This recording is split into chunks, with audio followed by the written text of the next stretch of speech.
नमस्कार। प्रेमचंद के सुप्रसिद्ध उपन्यास गबन पाठन के भाग 12 में आपका स्वागत है। पिछले पठन के अंत में हमने जाना था कि रमानाथ किसी भी तरह से रतन से पैसे वापस नहीं ला सका था और उसने सरकारी पैसे चोरी हो जाने का बहाना बनाया था, जिसे सुनकर रमेश बाबू आगे क्या कहते हैं, चलिए सुनते हैं। तो हम आज का पठन शुरू करते हैं। गबन भाग 12। रमेश बाबू ने आंखें फाड़कर कहा, 300 के नोट गायब हो गए? रमानाथ, जी हाँ, कोट के ऊपर की जेब में थे, किसी ने निकाल लिए। रमेश, और तुमको मारकर थैली नहीं छीन ली? रमानाथ, क्या बताऊं बाबूजी, तब से चित्त की जो दशा हो रही है वो बयान नहीं कर सकता। तब से अब तक इसी फिक्र में दौड़ रहा हूँ, कोई बंदोबस्त न हो सका। रमेश, अपने पिता से तो तुमने कहा ही ना होगा? रमानाथ, उनका स्वभाव तो आप जानते हैं, रुपए तो न देते, उल्टी डांट सुना देते। रमेश, तो फिर क्या फिक्र करोगे? रमानाथ, आज शाम तक कोई ना कोई फिक्र करूंगा ही। रमेश ने कठोर भाव धारण करके कहा, तो फिर करो ना, इतनी लापरवाही तुमसे कैसे हुई, यह मेरी समझ में नहीं आता। मेरी जेब से तो आज तक एक पैसा ना गिरा। आंखें बंद करके रास्ता चलते हो या नशे में थे, मुझे तुम्हारी बात पर विश्वास नहीं आता। सच सच बतला दो, कहीं अनाप शनाप तो नहीं खर्च कर डाले? उस दिन तुमने मुझसे क्यों रुपए मांगे थे? रमा का चेहरा पीला पड़ गया। कहीं कलई तो न खुल जाएगी। बात बनाकर बोला, क्या सरकारी रुपया खर्च कर डालूंगा? उस दिन तो आपसे रुपए इसलिए मांगे थे कि बाबूजी को जरूरत आ पड़ी थी। घर में रुपए न थे। आपका खत मैंने उन्हें सुना दिया। बहुत हंसे, दूसरा इंतजाम कर लिया। इन नोटों के गायब होने का तो मुझे खुद ही आश्चर्य है। रमेश, तुम्हें अपने पिताजी से मांगते संकोच होता हो तो मैं खत लिखकर मंगवा लूं? रमा ने कानों पर हाथ रखकर कहा, नहीं बाबूजी, ईश्वर के लिए ऐसा ना कीजिएगा। ऐसी ही इच्छा हो तो मुझे गोली मार दीजिए। रमेश ने एक क्षण तक कुछ सोचकर कहा, तुम्हें विश्वास है शाम तक रुपए मिल जाएंगे? रमानाथ, हाँ, आशा तो है। रमेश, तो इस थैली के रुपए जमा कर दो। मगर देखो भाई, मैं साफ साफ कहे देता हूँ, अगर कल 10 बजे रुपए न लाए तो मेरा दोष नहीं। कायदा तो यही कहता है कि मैं इस वक्त तुम्हें पुलिस के हवाले करूं, मगर तुम अभी लड़के हो, इसलिए क्षमा करता हूँ। वरना तुम्हें मालूम है, मैं सरकारी काम में किसी प्रकार की मुरव्वत नहीं करता। अगर तुम्हारी जगह मेरा भाई या बेटा होता तो मैं उसके साथ भी यही सलूक करता, बल्कि शायद इससे सख्त। तुम्हारे साथ तो फिर भी बड़ी नरमी कर रहा हूँ। मेरे पास रुपए होते तो तुम्हें दे देता, लेकिन मेरी हालत तुम जानते हो। हाँ, किसी का कर्ज नहीं रखता, न किसी को कर्ज देता हूँ, न किसी से लेता हूँ। कल रुपए न आए तो बुरा होगा। मेरी दोस्ती भी तुम्हें पुलिस के पंजे से न बचा सकेगी। मेरी दोस्ती ने आज अपना हक अदा कर दिया, वरना इस वक्त तुम्हारे हाथों में हथकड़ियाँ होती। हथकड़ियाँ? यह शब्द तीर की भांति रमा की छाती में लगा। वह सिर से पांव तक कांप उठा।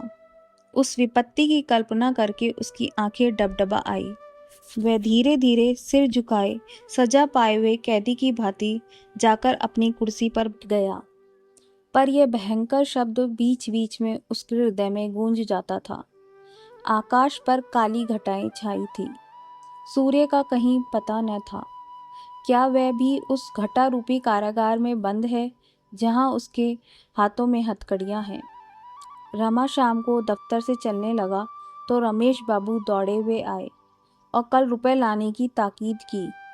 रमा मन में झुंझुला उठा, आप बड़े ईमानदार की दुम बने हैं, ढोंगिया कहीं का। अगर अपनी ज़रूरत आ पड़े तो दूसरों के तलवे सहलाते फिरेंगे, पर मेरा काम है तो आप आदर्शवादी बन बैठे। यह सब दिखाने के दांत हैं, मरते समय इसके प्राण भी जल्दी नहीं निकलेंगे। कुछ दूर चलकर उसने सोचा, एक बार फिर रतन के पास चलूं, और ऐसा कोई न था जिससे रुपए मिलने की आशा होती।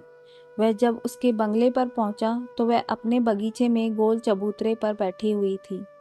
उसके पास ही एक गुजराती जौहरी बैठा संदूक से सुंदर आभूषण निकाल निकाल कर दिखा रहा था। रमा को देखकर वह बहुत खुश हुई। आइए बाबू साहब, देखिए सेठ जी कैसी अच्छी अच्छी चीजें लाए हैं। देखिए हार कितना सुंदर है, इसके दाम 1200 रुपये बताते हैं। रमा ने हार को हाथ में लेकर देखा और कहा, हाँ, चीज तो अच्छी मालूम होती है। रतन, दाम बहुत कहते हैं। जौहरी, बाई जी, ऐसा हार अगर कोई 2000 में ला तो दे, जो जुर्माना कहिए दूं। 1200 मेरी लागत बैठ गई है। रमा ने मुस्कुराकर कहा, ऐसा न कहिए सेठ जी, जुर्माना देना पड़ जाएगा। जौहरी, बाबू साहब, हार तो 100 रुपये में भी आ जाएगा, और बिल्कुल ऐसा ही, बल्कि चमक दमक में इससे भी बढ़कर, मगर माल परखना चाहिए। मैंने खुद ही आपसे मोल तोल की बात नहीं की। मोल तोल अनाड़ियों से किया जाता है, आपसे क्या मोल तोल। हम लोग नीरे रोजगारी नहीं है बाबू साहब, आदमी का मिजाज देखते हैं। श्रीमती जी ने क्या अमीराना मिजाज दिखाया है कि वाह। रतन ने हार को लुब्ध नेत्रों से देखकर कहा, कुछ तो कम कीजिए सेठ जी, आपने तो जैसे कसम खा ली। जौहरी, कमी का नाम न लीजिए हुजूर, यह चीज आपकी भेंट है। रतन, अच्छा, एक बात बतला दीजिए, कम से कम आप इसका क्या लेंगे। जौहरी ने कुछ क्षुब्ध होकर कहा, 1200 और 12 कौड़ियां होगी हुजूर। आपसे कसम खाकर कहता हूँ, इसी शहर में 1500 का बेचूंगा, और आपसे कह जाऊंगा किसने लिया। यह कहते हुए जौहरी ने हार को रखने का केस निकाला। रतन को विश्वास हो गया यह कुछ कम न करेगा। बालकों की भांति अधीर होकर बोली, आप तो ऐसा समेट लेते हैं कि हार को नजर लग जाएगी।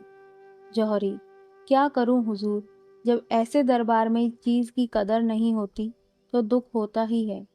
रतन ने कमरे में जाकर रमा को बुलाया और बोली, आप समझते हैं ये कुछ और उतरेगा। रमानाथ, मेरी समझ में तो चीज 1000 से ज्यादा की नहीं है। रतन, होगा, मेरे पास तो 600 रुपये हैं। आप 400 रुपये का प्रबंध कर दें तो ले लूं। यह इसी गाड़ी से काशी जा रहा है, उधार न मानेगा। वकील साहब किसी जलसे में गए हैं, 9-10 बजे के पहले न लौटेंगे। मैं आपको कल रुपए लौटा दूंगी। रमा ने बड़े संकोच के साथ कहा, विश्वास मानिए, मैं बिल्कुल खाली हाथ हूँ। मैं तो आपसे रुपए मांगने आया था, मुझे बड़ी सख्त ज़रूरत है। वह रुपए मुझे दे दीजिए, मैं आपके लिए कोई अच्छा सा हार यहीं से ला दूंगा। मुझे विश्वास है ऐसा हार 700-800 में मिल जाएगा। रतन, चलिए, मैं आपकी बातों में नहीं आती। 6 महीने में एक कंगन तो बनवा ना सके, अब हार क्या लाएंगे। मैं यहाँ कई दुकान देख चुकी हूँ, ऐसी चीज शायद ही निकले, और निकले भी तो इसके जोड़े दाम देने पड़ेंगे। रमानाथ, तो उसे कल क्यों न बुलाइए, इसे सौदा बेचने की गरज होगी तो आप ठहरेगा। रतन, अच्छा कहिए, देखिए क्या कहता है। दोनों कमरे के बाहर निकले। रमा ने जौहरी से कहा, तुम कल 8 बजे क्यों नहीं आते। जौहरी, नहीं हुजूर, कल काशी में 2-4 बड़े रईसों से मिलना है, आज के न जाने से बड़ी हानि हो जाएगी। रतन, मेरे पास इस वक्त 600 रुपये हैं, आप हार दे जाइए, बाकी के रुपए काशी से लौट कर ले जाइएगा। जौहरी, रुपए का तो कोई हर्ज न था, महीने 2 महीने में ले लेता, लेकिन हम परदेसी लोगों का क्या ठिकाना, आज यहाँ है कल कहाँ है, कौन जाने यहाँ फिर कब आना हो। आप इस वक्त 1000 दे दें, 200 फिर दे दीजिएगा। रमानाथ, तो सौदा न होगा। जौहरी, इसका अख्तियार आपको है, मगर इतना कहे देता हूँ कि ऐसा माल फिर न पाइएगा। रमानाथ, रुपए होंगे तो माल बहुत मिल जाएगा। जौहरी, कभी कभी दाम रहने पर भी अच्छा माल नहीं मिलता।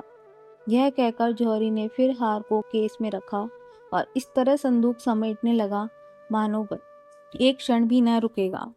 रतन का रोआ रोआ कान बना हुआ था, मानो कोई कैदी अपनी किस्मत का फैसला सुनने को खड़ा हो।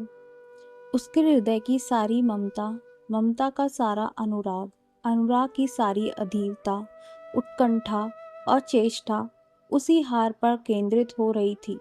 मानो उसके प्राण उसी हार के दानों में जा छिपे थे। मानो उसके जन्म जन्मांतरों की संचित अभिलाषा उसी हार पर मंडरा रही थी। जौहरी को संदूक बंद करते देखकर वह जल विहीन मछली की भांति तड़पने लगी। कभी वह संदूक खोलती, कभी वह दराज खोलती, पर रुपए कहीं न मिले। सहसा मोटर की आवाज़ सुनकर रतन ने फाटक की ओर देखा। वकील साहब चले आ रहे थे। वकील साहब ने मोटर बरामदे के सामने रोक दी और चबूतरे की तरफ चले। रतन ने चबूतरे के नीचे आकर कहा, आप तो 9 बजे आने को कह गए थे। वकील, वहाँ कोरम की पूरा हुआ ही नहीं, बैठकर क्या करता। कोई दिल से तो काम करना नहीं चाहता, सब मुफ्त में नाम कमाना चाहते हैं। यह क्या कोई जौहरी है? जौहरी ने उठकर सलाम किया। वकील साहब रतन से बोले, क्यों, तुमने कोई चीज़ पसंद की? रतन, हाँ, एक हार पसंद किया है, 1200 रुपये मांगते हैं। वकील, बस, और कोई चीज़ पसंद करो, तुम्हारे पास सिर की कोई अच्छी चीज़ नहीं है। रतन, इस वक्त मैं यही हार लूँगी, आजकल सिर की चीज़ें कौन पहनता है। वकील, लेकर रख लो, पास रहेगी तो कभी पहन भी लोगी, नहीं तो कभी दूसरों को पहने देख लिया तो कहोगी मेरे पास होता तो मैं भी पहनती। वकील साहब को रतन से पति का सा प्रेम नहीं, पिता का सा स्नेह था। जैसे कोई स्नेही पिता मेले में लड़कों से पूछ पूछ कर खिलौने लेता है, वह भी रतन से पूछ पूछ कर खिलौने लेते थे। उसके कहने भर की देर थी, उनके पास उसे प्रसन्न करने के लिए धन के सिवा और चीज़ ही क्या थी। उन्हें अपने जीवन के एक आधार की ज़रूरत थी, सदैव आधार की, जिसके सहारे वह इस जीर्ण दशा में भी जीवन संग्राम में खड़े रह सके। जैसे किसी उपासक को प्रतिमा की ज़रूरत होती है, बिना प्रतिमा के वह किस पर फूल चढ़ाए, किसे गंगा जल से नहलाए, किसे स्वादिष्ट चीज़ों का भोग लगाए, इसी भांति वकील साहब को भी पत्नी की ज़रूरत थी। रतन उनके लिए सदैह कल्पना मात्र थी, जिससे उनकी आत्मिक पिपासा शांत होती थी। कदाचित रतन के बिना उनका जीवन उतना ही सूना होता जितना आंखों के बिना मुख। रतन ने केस में से हार निकालकर वकील साहब को दिखाया और बोली, इसके 1200 रुपये मांगते हैं। वकील साहब की निगाह में रुपए का मूल्य उसकी आनंददायिनी शक्ति थी। अगर हार रतन को पसंद है तो उन्हें इसकी परवाह न थी कि इसके क्या दाम देने पड़ेंगे। उन्होंने चेक निकालकर जौहरी की तरफ देखा और पूछा, सच सच बोलो, कितना लिखूं? अगर फर्क पड़ा तो तुम जानोगे। जौहरी ने हार को उलट पलट कर देखा और हिचकते हुए बोला, 1150 कर दीजिए। वकील साहब ने चेक लिखकर उसको दिया और वह सलाम करके चलता हुआ। रतन का मुख इस समय वसंत की प्राकृतिक शोभा की बातें विहिसित था। ऐसा गर्व, ऐसा उल्लास उसके मुख पर कभी न दिखाई दिया था, मानो उसे संसार की संपत्ति मिल गई है। हार को गले में लटकाए वह अंदर चली गई। वकील साहब के आचार विचार में नई और पुरानी प्रथाओं का विचित्र मेल था। भोजन वह अभी तक किसी ब्राह्मण के हाथ का भी न खाते थे। आज रतन उनके लिए अच्छी अच्छी चीज़ें बनाने गई। अपनी कृतज्ञता को वह कैसे जाहिर करे। रमा कुछ देर तक तो बैठा वकील साहब का यूरोप गौरव गान सुनता रहा, अंत को निराश होकर चल दिया। इसी के साथ आज का पठन समाप्त होता है। आपको आज का पठन कैसा लगा यह हमें ज़रूर बताइए।